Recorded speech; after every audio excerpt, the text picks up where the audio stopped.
สวัสดีครับမင်္ဂလာပါခင်ဗျာကျွန်တော်နဲ့တူထိုင်းစကားတစ်နေ့ကိုငါတော့ day 11မှာကျူးစွာတယ်အောင်မိုင်းယူမလား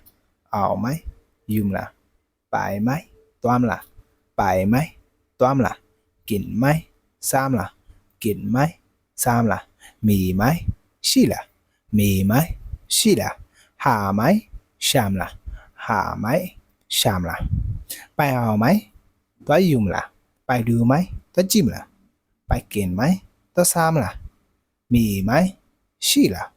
หาไหมရှာမလားပိုင်หาไหมသွားရှာမလားပိုင်အောင်ก็ได้นะသွားယူတယ်ရတယ်နော်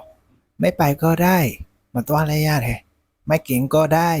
မစားလဲရတယ်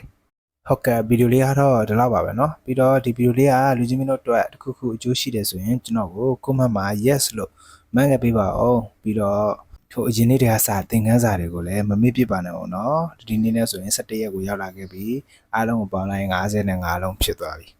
ကျွန်တော်နဲ့အတူဒီ December ပြီးတော့နောက်နှစ်ကိုမကူးခင်ထိုင်းစကားပြောကိုအခြေခံလေးဖြစ်